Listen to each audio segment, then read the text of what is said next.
Hey, we've got some George Carlin. And that's another thing they don't like at the airport, jokes. You know? Yeah, you can't joke about a bomb. Well, why is it just jokes? What about a riddle? How about a limerick? How about a bomb anecdote? You know, no punchline, just a really cute story. Or suppose you intended the remark, not as a joke, but as an ironic musing. Are they prepared to make that distinction? Why, I think not. And besides, who's to say what's funny?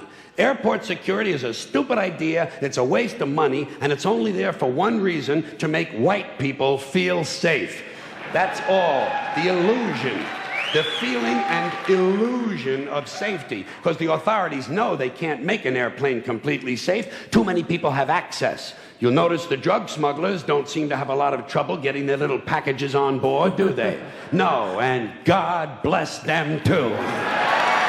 What year is this from? It only says the upload date here, not the year of the special. Because I want to know if it's pre or post to 9/11. If it's post, just goes to show that people have been complaining about airport security from the beginning.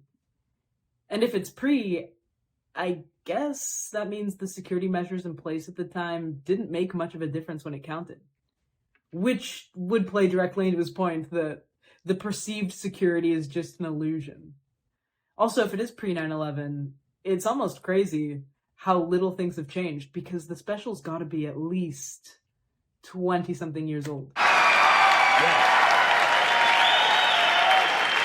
Oh. And by the way, an airplane flight shouldn't be completely safe. You need a little danger in your life. Take a fucking chance once in a while, will you? What are you gonna do? Play with your prick for another 30 years?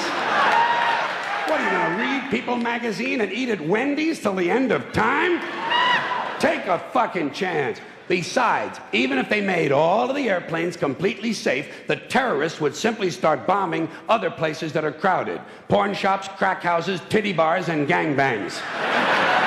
You know, entertainment venues. The odds of you being killed by a terrorist are practically zero. So I say relax and enjoy the show.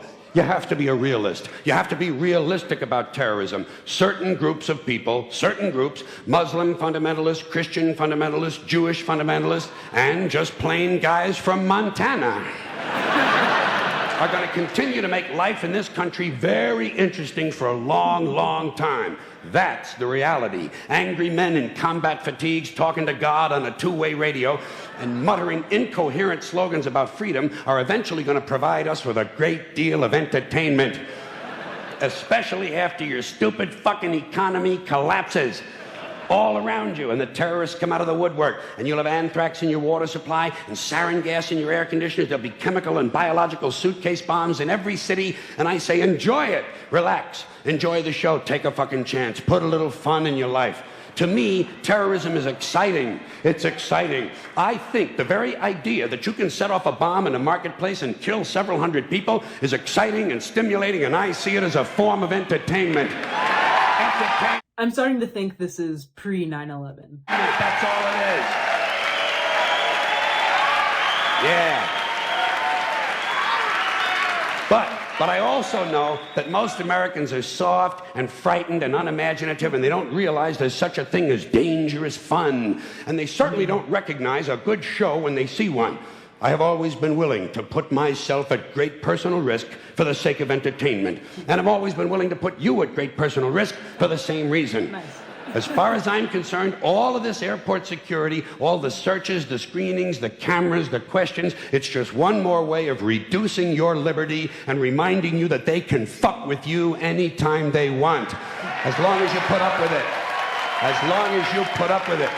Which means, of course, anytime they want. Because that's what Americans do now. They're always willing to trade away a little of their freedom in exchange for the feeling, the illusion of security. What we have now is a completely neurotic population obsessed with security and safety and crime and drugs and cleanliness and hygiene and germs. There's another thing, germs.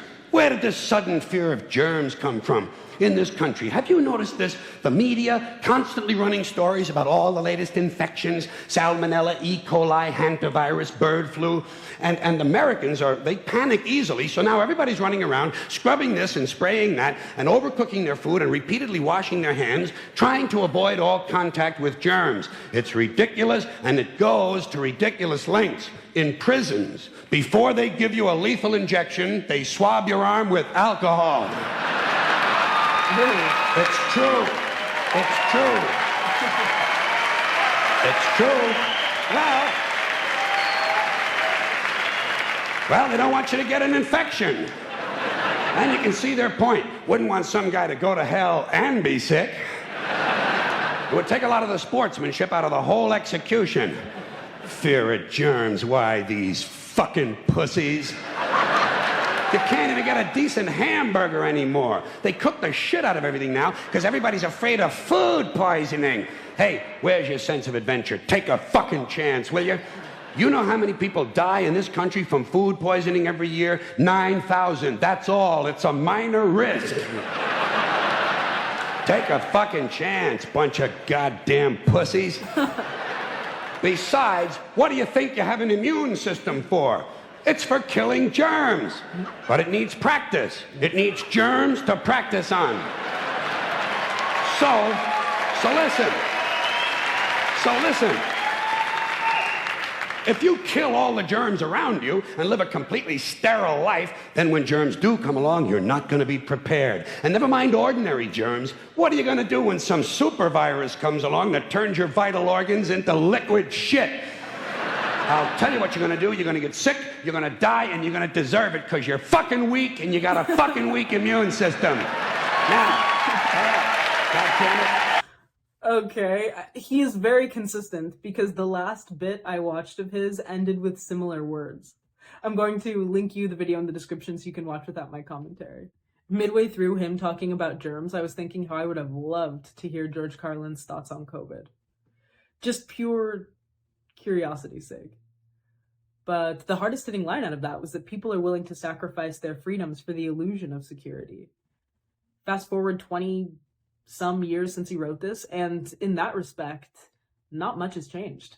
We have a lot of the same problems he mentions, just in a slightly different font. And if I were just listening to this and I knew nothing of George Carlin, I could have believed that this was written in the past 5 years, because a lot of the things he said still apply, which is a talent in and of itself. It's curious to listen to someone who surely wasn't a clairvoyant, but was obviously very conscious in their time and thought about the issues deeply, took those to their natural conclusions, and then offered his own very unique brand of pushback. That, and it's never not going to be impressive to me how he's able to memorize the complete script of his whole special. Not a word, pause, or emphasis out of place. If you have another Carlin bit you want to see in the future, let me know what it is. And leave your thoughts on this one. I was first assigned to read this book in middle school, and very recently I picked it up, decided to reread it, and I thought it stood the test of time and age. The Giver by Lois Lowry. And it fits here. I class this as science fiction, as it explores a dystopian society that's ruled by this government equivalent called the Elders, and the citizens are forced into what they call sameness, and they live under this strict rule. And as you can imagine, in order to achieve utopia, they have to start giving away their personal freedoms. And the main character in this one is assigned a position that leads him to question that society. There aren't many books I can go back and read again as an adult and still connect with like this. If you can think of a book you were assigned to read in school and still like to this day, tell me the title. And if you've already read The Giver and have an opinion on it, I'll be happy to read that. Other than that, I will link the book in the description. For the category, we'll go with late 90s to early thousands music, because I'm fairly sure that the special was recorded within that time frame. So drop your song choices, any genre, any language. My number one today is going to be Jeff Buckley and his version of Hallelujah. Searching his name just before recording this part, I found out that he passed away in the late 90s, so R.I.P. Jeff Buckley. And of all the versions of Hallelujah, this is definitely my second favorite, right after the Leonard Cohen original. And second, Pulp, Common People. I always mention Blur in these music recommendations and I forget Pulp. They're also in the Britpop genre. I watched this Glastonbury film that showed just how important the band was for that festival, which is something I had no idea of. It's a good film if you're interested in festivals in general. Not as much fire and chaos as the Woodstock 99 documentary, but it was still solid. And lastly, we'll go with a Tribe Called Quest, because when I think 90s hip-hop, they are consistently my top choice. Electric Relaxation is a personal favorite. Also Bonita Applebum. And that's it for me as far as music. So let me know of your song choices, and that's all I've got. Thank you for watching with me. I'll see you next time.